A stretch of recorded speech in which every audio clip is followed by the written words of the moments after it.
Damos la bienvenida a nuestra entrevistada del día de hoy, es la profesora María Teresa Cabrera, con quien vamos a hablar de educación, de política y de algunas actividades importantes que está llevando a cabo el Frente Amplio. Bienvenida, profesora. Muy buenos días, un placer inmenso estar aquí con ustedes de nuevo. Bienvenida. Gracias por la oportunidad.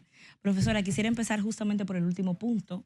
Fuera del aire hablábamos de una actividad que estaba llevando a cabo durante este fin de semana el Frente Amplio. Explíquenos de qué se trataba la actividad y posterior a la culminación, ¿cuáles son los resultados que esperan?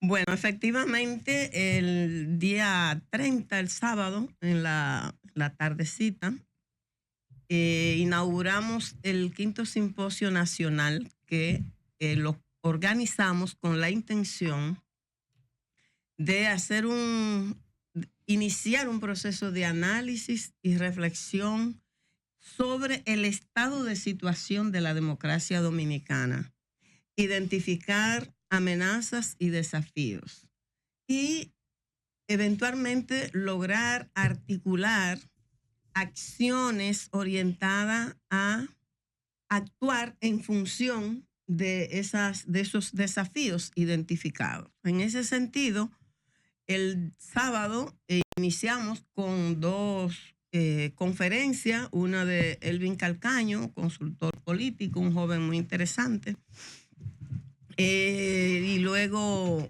la participación también de Altagracia Salazar abordando el tema de la democracia y la información hoy.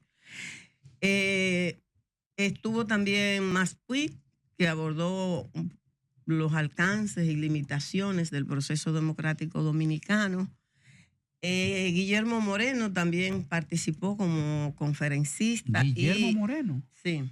Y José Horacio Rodríguez, de presidente de Opción Democrática, y María Fernanda López, investigadora y una activista social, defensora de los derechos democráticos. Entonces, ¿qué es lo que pretende el Frente Amplio? Bueno, ¿por qué? ¿Qué le motivó a organizar este simposio? Nosotros siempre hemos dicho que el proceso democrático de la República Dominicana, esa transición que inició, perdió la ruta con el golpe de Estado al profesor Juan Bosch, porque ese golpe de Estado desvió el curso de la historia en la República Dominicana. Y luego lo que vino fue la revolución, la intervención de los norteamericanos y la imposición de Balaguer durante los 12 años. En el 78 se conquista un espacio de tolerancia política, de libertades públicas, con la derrota a Balaguer, pero digamos que en términos, después de la crisis del 94, se puede decir que también pasamos a tener un padrón con más confiabilidad en los resultados de los procesos electorales a partir de la junta que presidió el señor César Estrella Sadalá. ¿Ustedes recuerdan? Sí, claro. Porque aquí era habitual que los procesos electorales siempre eran como, se esperaban tensiones, precisamente porque había muchos factores de inseguridad. Hasta los difuntos se paraban a ejercer su derecho al voto en la tumba, sabemos eso. Entonces, en ese sentido, se puede decir que ganamos una cierta democracia electoral entendida como la organización periódica de procesos electorales con un padrón más o menos confiable que le da cierta certidumbre en los resultados a los participantes. Pero la democracia dominicana le falta sustancia. Nosotros todavía estamos en una llamada transición. Ya es tiempo de haber logrado completar un proceso auténticamente democrático. Le falta... Recientemente me comentaban varias personas que tenían acceso a investigaciones sociales que referían la apatía electoral o hacia los partidos, que son las estructuras que dentro de una democracia sirven como vinculación para ese proceso. ¿Qué tan peligrosa está la situación en cuanto a eso en un país que, porque el entorno nuestro está cargado de muchos problemas, Colombia, Venezuela, Cuba, como usted quiera opinar a favor o en contra de eso, pero tienen una agitación y una efervescencia que no tienen el brillo de República Dominicana? Tenemos una democracia imperfecta, es cierto, pero estamos funcionando. Nos entendemos, nos respetamos, ganó uno que es de la oposición, se le entrega, hay el relevo, todas esas cosas. Entonces, ¿cuál es la realidad actual de esa falta de credibilidad o de desconfianza por parte de la población? Bueno, distintos estudios en distintos momentos indican esa desafección que crece en la República Dominicana hacia la democracia. Y eso no es menor. Que tú tengas, por ejemplo, los jóvenes, el 62% entiende que su posibilidad de mejorar la vida es abandonando el país, es yéndose. Y hay que preguntarse, ¿y por qué pasa eso? ¿Por qué la gente tiene esa apatía, cree menos cada vez en la democracia? Bueno, porque es que lo que se le ha presentado como democracia no ha sido tal. No puede entenderse la democracia como la organización periódica de elecciones con un padrón confiable. Usted tiene que proveer, que dar señales claras como Estado de preocupación por generar una situación de justicia social. Aquí el problema de la desigualdad no se aborda. Y si tú analizas la política fiscal, por ejemplo, el sistema tributario nuestro, ¿cómo es? Es un sistema que castiga a los que menos tienen y trata muy suave a los que más tienen. Nosotros no hemos podido decir que tenemos un problema resuelto, el problema de la educación, que nosotros decimos, señores, ahorita hablaremos de eso, me imagino yo, no voy a entrar en detalle, pero el problema de la salud, ¿usted sabe la tragedia que es el tema de salud para la gente, para la vida cotidiana de la gente? Cada vez que va a una farmacia y va con una receta y va con el carnet y te dicen, no, eso no te lo cubren, eso no está cubierto. Tú tienes que tener dinero para comprar los medicamentos. La gente gasta más, las familias gastan más que lo que el Estado gasta. Y ni hablamos de medicamentos de alto costo. Y si usted habla de ese tipo de uno lo vive y sufre porque tú te sientes impotente porque tú no tienes cómo darle una respuesta a la gente. Pero la gente se muere casi en medio de la agonía, de la impotencia, del sufrimiento, de no poder dar respuesta a un problema de un ser querido. Y eso debería ser un problema, profesora, que es un derecho fundamental que en una democracia debería estar mínimamente resuelto. Profesora, hablando de democracia, nosotros hemos elegido, y evidentemente se ha elegido en el mundo, a los partidos políticos como una forma justamente de canalizar de manera organizada ese acceso a la democracia. Ese ha sido el sistema que en la mayoría de los países que seguimos la línea occidental hemos elegido. Pero aquí en la República Dominicana, nosotros que tenemos, como se dice popularmente, una caterva de partidos, no es parte del problema y que ha generado la apatía y la indiferencia en la gente hacia la democracia, que no vemos la diferencia entre uno y otro. Tú ves que diario yo soy miembro del comité político del PLD y mañana soy miembro de la dirección política de la Fuerza del Pueblo, pero pasado soy recogebate del PRM porque está en el gobierno. Entonces, ¿qué le dice eso a el que esté en su casa sentado? El hecho de que todos somos lo mismo, todos somos iguales y la decepción como que con eso va creciendo. ¿Tiene eso que ver con lo que está pasando en la República Dominicana? Yo creo que es un factor, es un dato de la realidad.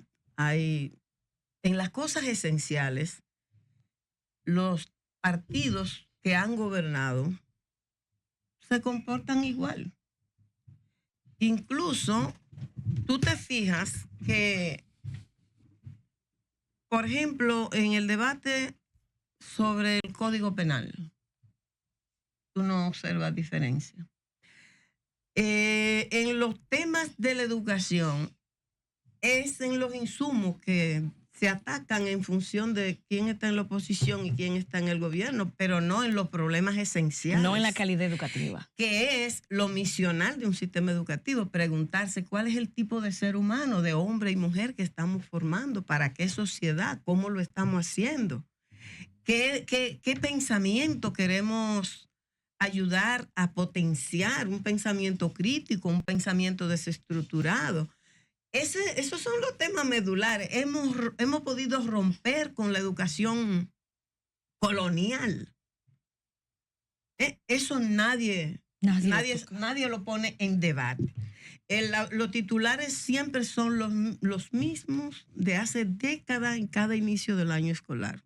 Faltan escuelas que no tienen condiciones, que no han llegado los libros, que no esto, pero de los problemas medulares para darle solución a la educación, tomando en consideración lo que significa la educación en la perspectiva de desarrollar una nación, de aspirar a un pueblo auténticamente libre, a un pueblo feliz. Decía Martí, un pueblo culto será siempre un pueblo feliz, ¿verdad? Por algo lo decía ese hombre que sabía tanto. Entonces, esa democracia que se le ha presentado a las jóvenes generaciones que no vivieron la era de la dictadura, no vivieron los 12 años de Balaguer, ellos no saben, ellos no sufrieron en carne propia lo que es eso, no se estimula tanto la lectura, cómo se aborda también la historia desde el propio proceso formativo, hace que entiendan, que generen una actitud de desafección. Mira, yo no me meto en eso.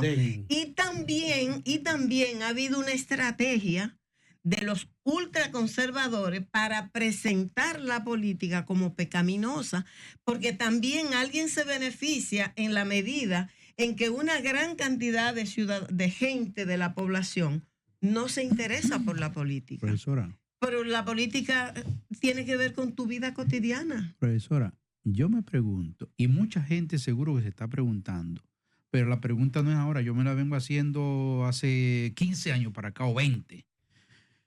Qué bonito cuando ustedes llaman a una conferencia para reflexionar cuál es el futuro, la democracia, la empatía,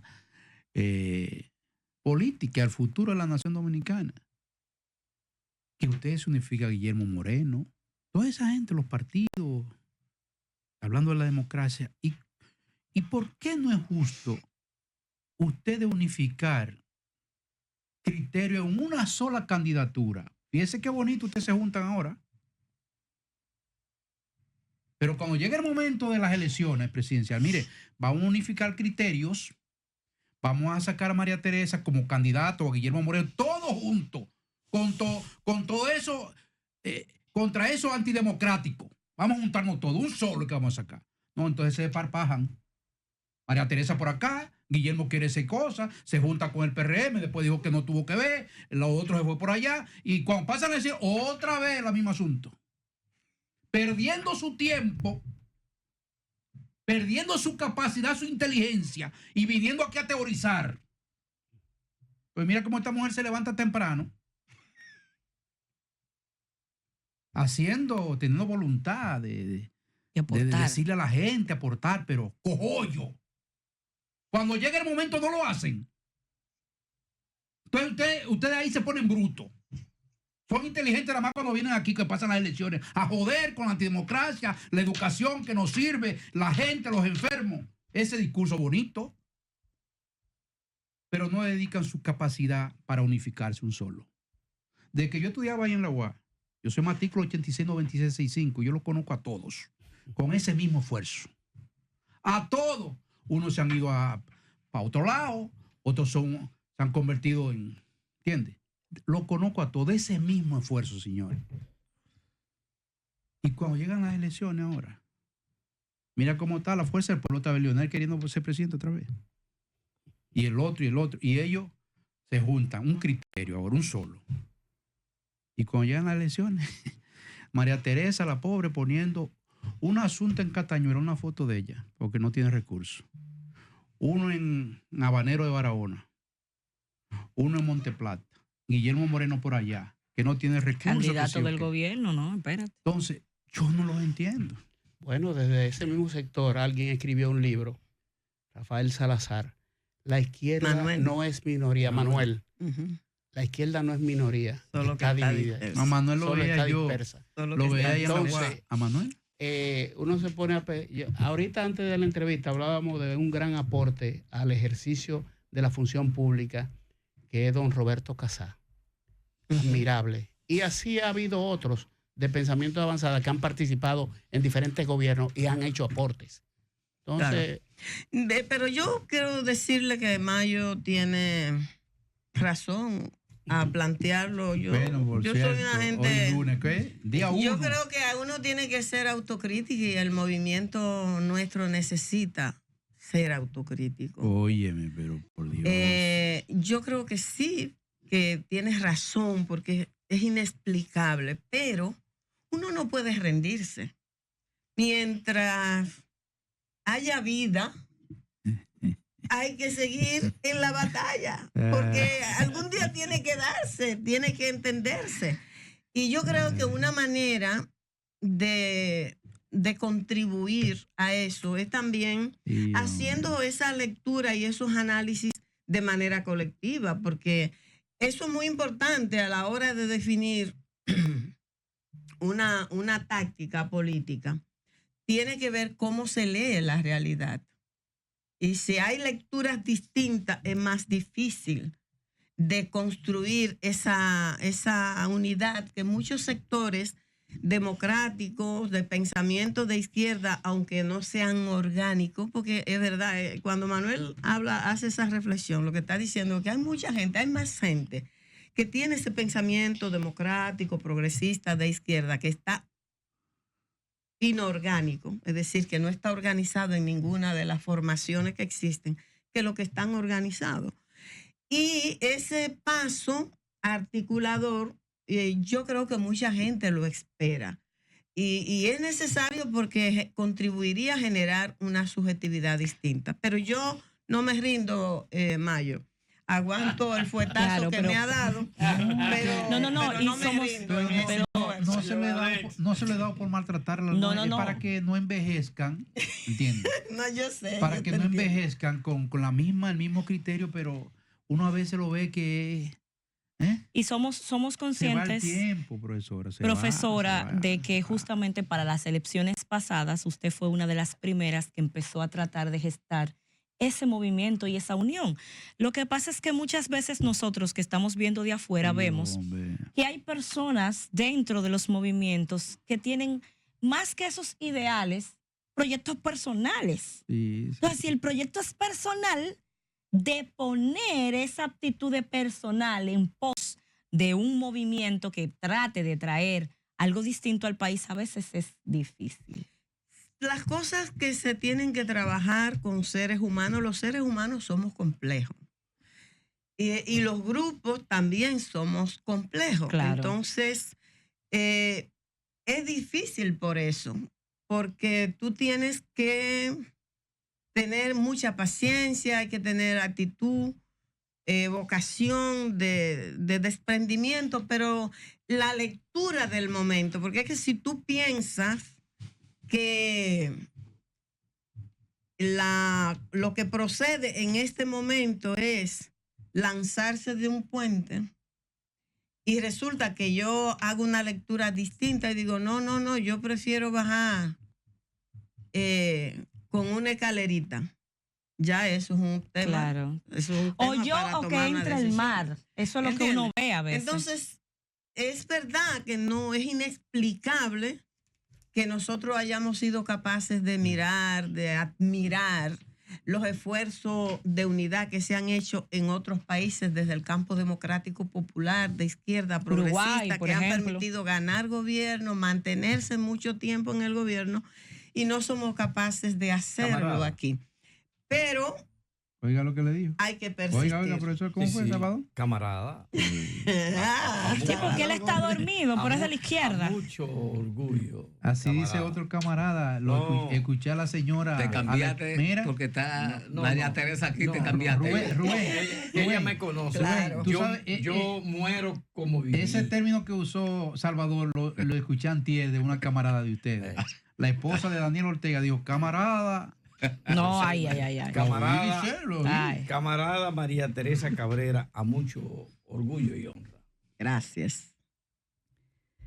Resulta que un movimiento social, de carácter social, sobre la base y levantando la consigna contra la corrupción por el cese de la impunidad, al cual nos adherimos todos prácticamente en la nación dominicana, pudiera uno tener diferencia hasta con los participantes o con algunos de ellos, pero No. uno No con el contenido. concluyó en la consigna, en el eslogan, como parte de una demanda real, concreta, precisa, urgente todavía. Sí. Y sobre la base de eso se eleva un gobierno, un presidente que llega al gobierno. Más adelante uno habrá de hacer un análisis de contraste, el resultado de aquello que se postulaba con lo que se ha logrado o no. Eso sería análisis más adelante, obligatoriamente, porque hay que esperar que concluya. Exacto. De repente ahora mismo también los partidos están enfrascados en la posibilidad de las elecciones del 2028 y todavía faltan 3 años. Faltan 3 años. Han adelantado algunos ya candidaturas precisas, como es el caso de la Fuerza del Pueblo. Otros tienen más de un aspirante presidencial entre ellos, pero todos envueltos en la posibilidad de que venga lo del 28 hasta por un poco de cansancio con todo lo que existe. Eso ha entrado dentro de la línea de análisis de ustedes en este momento. O sea, lo que está pasando, lo que está sucediendo, incluyendo los elementos propuestos por la Junta Central Electoral, que acaba de enviarle una correspondencia al PRM y a Camino Nuevo respecto a aspiraciones, o por lo menos a lo que ellos entienden es una campaña adelantada. Claro, esas son precisamente una de los indicadores que muestran las debilidades del proceso democrático dominicano. Es decir, a la democracia, a ese proceso democrático nuestro, además de faltarle justicia social, le falta ganar la confianza de la ciudadanía en las instituciones, el tema de la debilidad institucional, porque si existe una norma que establece unos plazos, para que hablemos de equidad, tiene que haber garantía de que esos plazos los respeta todo el mundo, los que están en el gobierno y los que están en la oposición. Entonces aquí no se quiere entender eso, porque para que un sistema electoral sea equitativo, tiene que tener regulaciones que sean respetadas por todos y todas, y eso incluye los plazos. Porque una campaña larga, señora, necesita mucho más dinero. Entonces, si hay ¿Quién puede una ley, costearla? ¿eh? ¿Quién puede costearla? Exactamente. Entonces, eso excluye sin que esté escrito en ninguna parte. Porque el que no tiene quedó fuera. Y si hay una norma, el órgano rector, la Junta Central Electoral, tiene que hacer que esa norma se cumpla. No importa si lo hace el partido que está en el gobierno, no importa si lo hace alguien que está en la oposición, no importa si es un partido grande o es un partido chiquito. Tiene que hacer respetar la norma. Necesitamos ganar una cultura de respeto a la norma, porque si no, ¿cómo vamos a hablar de fortaleza institucional? Y eso es un tema esencial en una democracia, porque si la gente no cree en la norma, no cree en las instituciones, porque no garantizan nada, porque la ley dice una cosa, la que está escrita, y la práctica desde las instituciones dice otra, ¿cómo se puede hablar de democracia? Maestra, el año escolar acaba de iniciar. No, perdón. Yo quería que te iba algo que antes de, para seguir ahí brevemente, Antes que entremos en Rubén, educación, yo tengo un tema político. hay referentes en República Dominicana que el poder político, militar, económico, religioso ha sido derrotado. Contextos diferentes, actores distintos, pero ha ocurrido. 1978, Balaguer perdió, fue sacado. Luego ya más el PRD perdió y vuelve Balaguer, con todo y los cuartos del Estado y el gobierno. El PLD perdió en el 2000, en el 96, en el 2000 vino el PRD. El PRD con Hipólito aspirando a repostulación, reelección, perdió, volvió el PLD. Ahora recientemente en el 20 el PLD perdió, vino el PRM.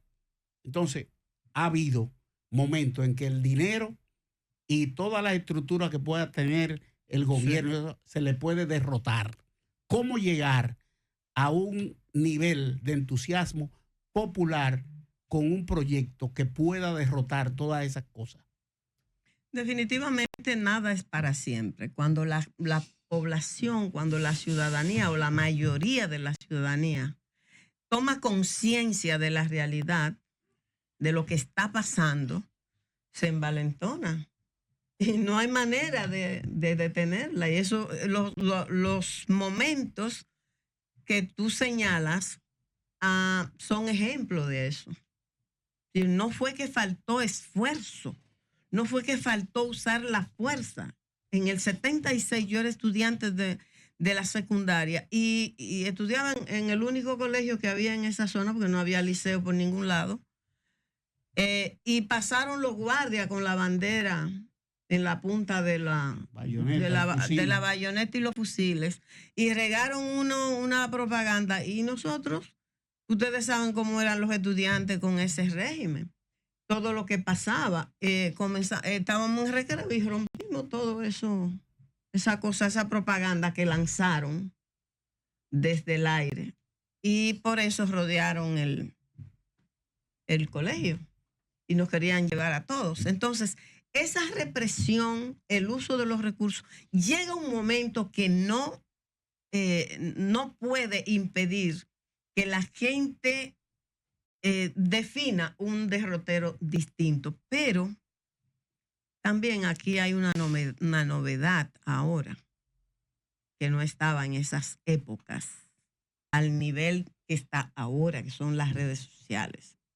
Y la capacidad de difundir mensajes buenos y mensajes malos, mensajes verídicos y mensajes falsos.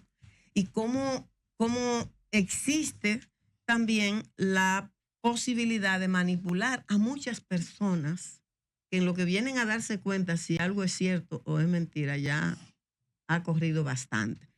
Pero yo soy una gente que cree, que apuesta que nada es para siempre. Los pueblos despiertan y en un momento determinado es imposible impedir que tomen conciencia de la realidad. Y la toma de conciencia de la realidad es la que determina el cómo se manifiesta, hacia dónde, qué ruta toma y qué decisión toma la gente. Rubén. Profesor, hay un tema que tiene que ver con la formación política. Uh-huh. Yo recuerdo en los años 90 las grandes discusiones que se originaban en los pasillos de los liceos entre militantes de izquierda, la gente que era partidario de la filosofía política de Engels, Uh-huh. Mao Zedong, de Lenin, Uh-huh. y de los que seguían la democracia. Eso prácticamente ha desaparecido y se pudiera decir que lo que es el orden del pensamiento ha ido desapareciendo, por lo menos en lo que tiene que ver con su promoción, en el caso de la República Dominicana. ¿No piensa usted que este hecho, esta falta de conciencia y de lectura era obligada? Porque aunque está el capitalismo por un lado, está el comunismo por otro lado, y un híbrido, que es el socialismo también. Existe otra corriente que se aplican como política en los pueblos, que es el neoliberalismo. Entonces, en toda esta ausencia de formación de la población sobre cómo definir la corriente del pensamiento y saber hacia dónde girar, porque hoy la gente de la izquierda, los izquierdosos, atacan la democracia y las fallas que evidencia, pero el mundo, el gran mundo, lo que prevalece es la democracia, no prevalecen los gobiernos de izquierda. ¿A qué atribuye usted el hecho de que toda esta formación haya desaparecido? Pero mire, déjeme decirle, porque nosotros reivindicamos, desde la izquierda reivindicamos la democracia. Lo que nosotros estamos reivindicando es una democracia de verdad. Es la calidad. No una democracia formal, sino que la gente la viva y que viva lo que es la democracia en términos de su definición, de su conceptualización. Porque la desafección que vemos aquí es precisamente porque se le ha presentado bajo la nomenclatura de democracia algo que no lo es realmente. Pero ese tema de la formación, yo creo que es muy importante que usted saque a colación, porque, y me parece que tampoco ha sido fortuito. No olvides que en la década de los 70, los clubes culturales jugaron un papel muy importante y el afán por teorizar, el debate teórico estaba a la orden del día en nuestros jóvenes. Los muchachos andaban con una obra debajo del brazo y en cualquier sombra se montaban en una guagua, iban leyendo. Aquí ha habido toda una estrategia para desmontar eso. No es fortuito. El neoliberalismo no es una corriente solamente, no es un movimiento económico. Penetró en el terreno de la política y en el terreno de la cultura e impuso nuevos valores. Entonces, esa ausencia, ese descuido por la formación, claro que tiene una repercusión en lo que estamos viviendo, porque si la gente tiene conciencia de que es una cosa y puede discernir, puede decir, no, espérate, esto que tú me estás diciendo que es democracia, no lo es. Pero Salvador tenía un tema para pero- entrar a educación y estamos ya sobre la hora y no me gustaría que no Sí. aprovechemos a la profesora. Salvador, por favor. Maestra, el año escolar se inicia. Algunos dicen que hay 300,000, otros dicen que 700,000. Hay cifras no precisas de cuántos niños se quedan fuera. Hay una propuesta del gobierno de que le va a pagar el colegio a esos niños que queden fuera a través de un programa. Hay quejas por escuelas que no se han entregado. Hay quejas por escuelas no terminadas. Hay una situación que se ha generado a partir de 3 informes de dentro de ahí que tienen que ver con la dirección de infraestructura, en donde se habla, se dice, se comenta, se establecen en esos informes posibles elementos de dolo punible, de corrupción. ¿Cuál es la visión que tiene? Mire, yo creo que debe procederse a una investigación profunda, exhaustiva. Y si hay dolo, tiene que haber justicia, tiene que haber sanción. No importa de quién se trata. Tan simple como eso. Yo creo que el dinero de la educación fue batallado por este pueblo, fue luchado, no fue una voluntad que nació así, fue una decisión política forzada por la presión de la ciudadanía. Y en ese sentido, creo que si hay un dinero que no debe ser tocado, no debería ser tocado por la corrupción, es el dinero que se destina a la educación. Eso por un lado. Entonces corresponde investigar de manera exhaustiva, documentar, y si hay mérito, sanción, no importa quién sea, porque aquí también hay que mandar ejemplo y así se educa también. Porque es que la educación se le cree que nada más en la escuela, no. Si en el país la gente roba el dinero público y no pasa nada, no hay sanción y eso se repite, las generaciones jóvenes van entendiendo que eso no es malo, que eso es bueno, porque la cotidianidad lo normaliza. Entonces es un tema. Yo creo que hay, en los datos del inicio del año escolar, hay una cuestión importante en el sentido de que el único nivel que creció en términos de cobertura fue la educación inicial. Los demás no crecieron. En la pandemia hubo una deserción escolar importante que no ha sido recuperada plenamente. Y eso es preocupante. Ustedes saben que la educación secundaria siempre fue la cenicienta, por lo tanto tiene un desafío más grande en términos de cobertura. La educación básica siempre fue a la que tuvo el nivel de cobertura más alto, pero hay un estancamiento.